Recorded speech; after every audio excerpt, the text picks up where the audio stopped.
All right, so Godwin here, you can call me Sunrise, yeah. So, like I said, I will be talking about SMC. I will be teaching about SMC to finish the series. Then I'll move on to something else. You get me, right? So I think I need to finish the series since I have already made the post that I need to teach about SMC concept from top to down. You get me? So I think I really need to finish the series, then I'll go on to something else. Do you get me correct? So today what I have with you here is pullback. I don't know why. I just like black. Sorry, I need to change this to black. Yeah. So I'll be talking about pullbacks. Alright, I'll be talking about pullbacks. So one thing you really need to know about pullbacks are internal structure. If you have pen, you can write down. Alright, pullbacks are internal structures that tend to be liquidity or inducement in the higher time frame. Now, these pullbacks are formed in the lower time frames. You get me? Pullbacks are formed in the lower time frame.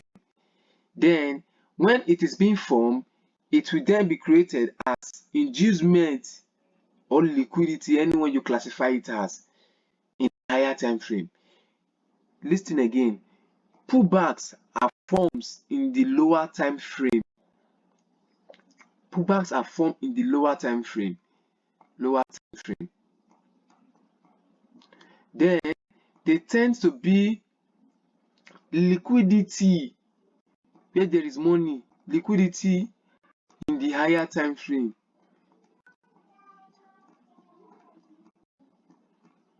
I hope this help. So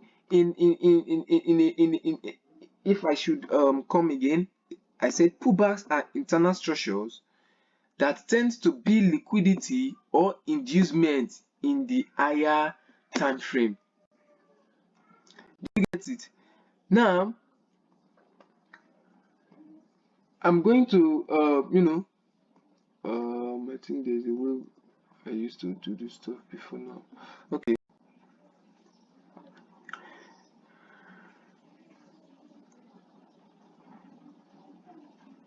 So, in order for one to spot pullbacks, the highs and lows of the previous candle must be taken out. Let's say we have a structure, a bearish structure, or you can still use a bullish structure, anyone you feel like to use.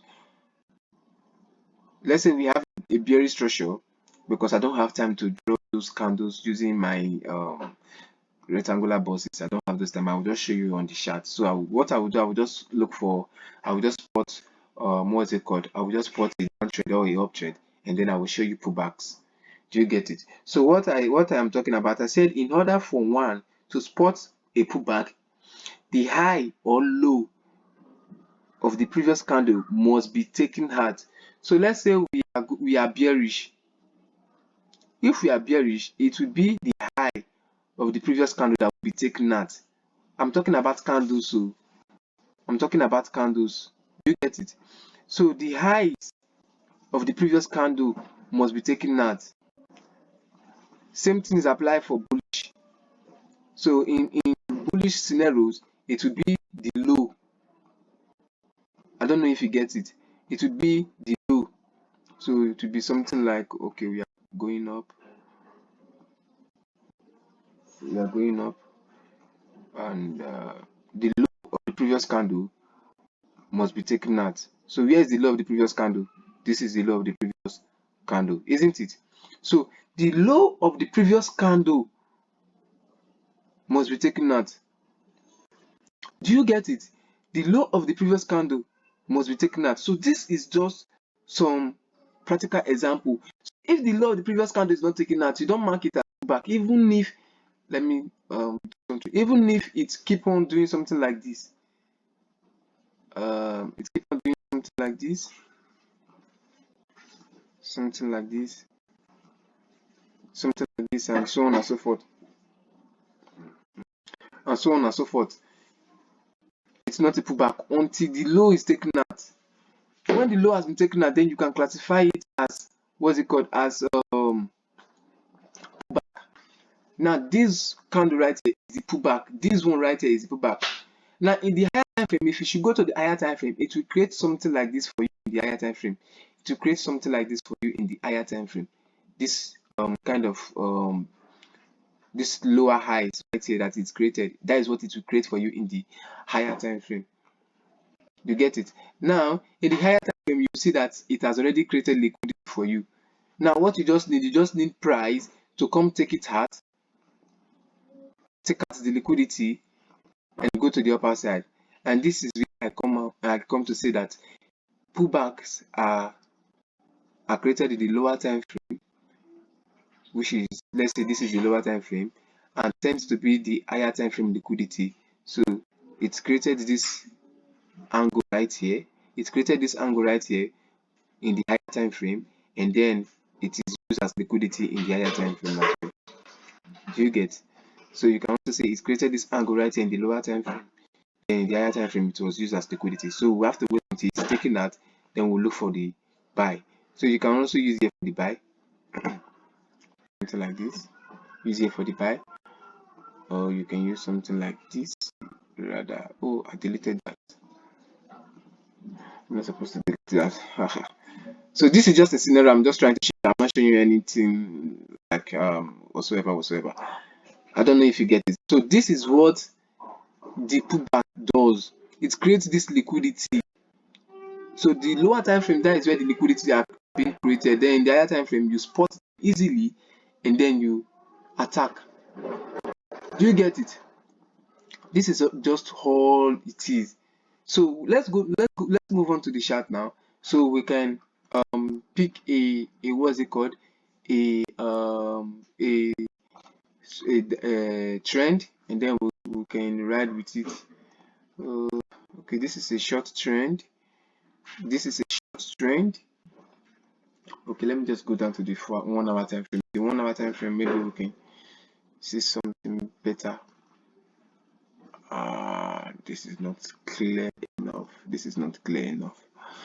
This is not clear enough. But there's something I want to show you guys.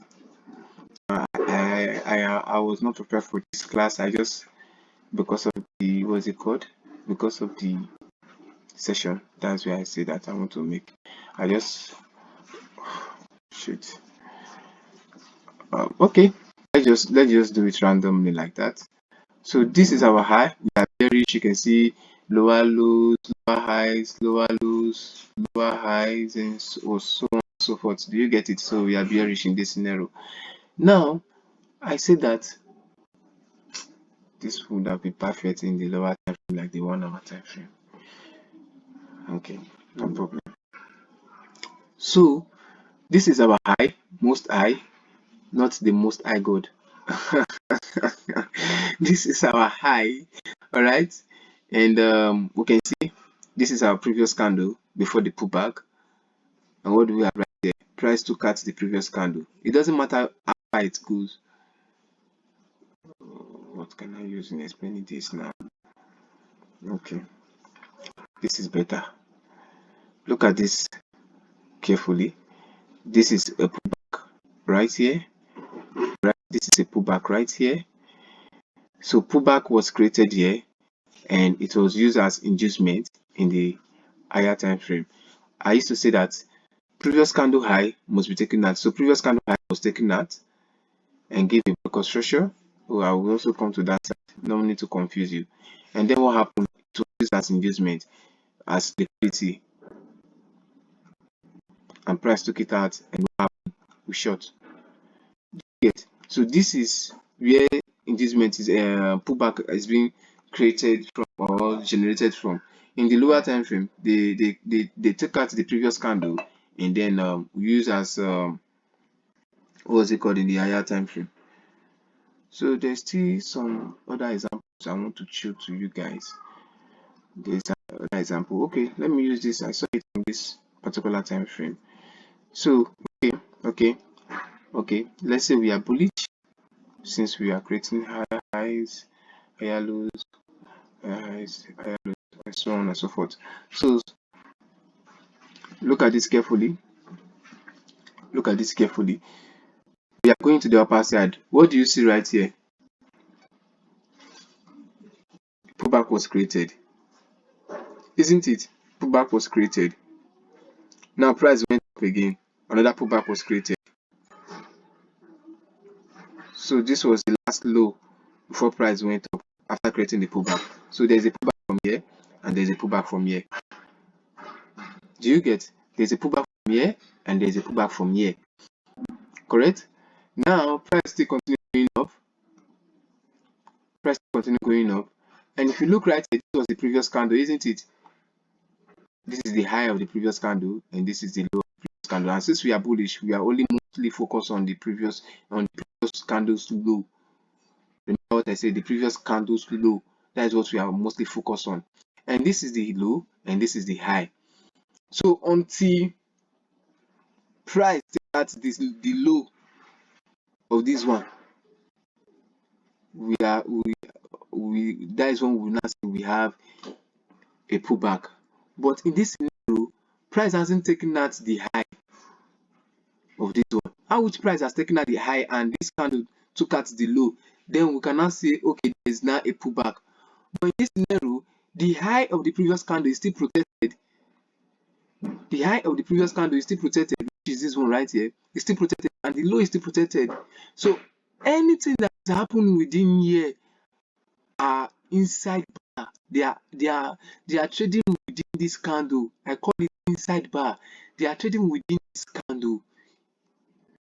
So any pullback that is being created, all these ones are just nonsense. If you go down to the higher time frame, it's just like 1 and 2.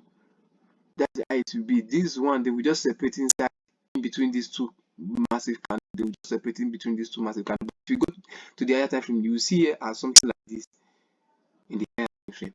That's how it will look. But if you go down to the higher time frame, it will still continue as a straight line like this. No pullback will be created in the higher time frame. So I don't know if you understand that rubbish I just did now. So you can see, like what I'm saying, if until price take out low, that's when you can now see there is a low taken out. You understand? There's a pullback from here, but in this scenario, there's no pullback from here. I hope you understand the situation now. I hope you understand that. So now let's move on to the other part. Same thing also happened from here too. High is protected, low is protected until this candle finally took it out. I think this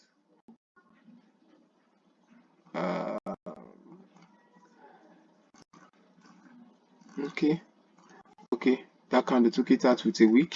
So we'll be waiting for this candle to be the candle low to be taken out as well. Something like this. Before we can now have a pullback.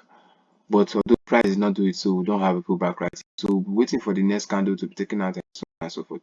So what do we have right here? Previously taken out. So until this candle now go up, we can now say this is a back low from here. You understand? So this is how pullbacks works. Do you get it? This is how pullbacks work. And I am supposed to give you what's it called? I'm supposed to give you guys how to spot valid pullback and invalid pullback. I think I'm supposed to do that. But I think with what I have been able to break down for you, you will be able to understand it much more better.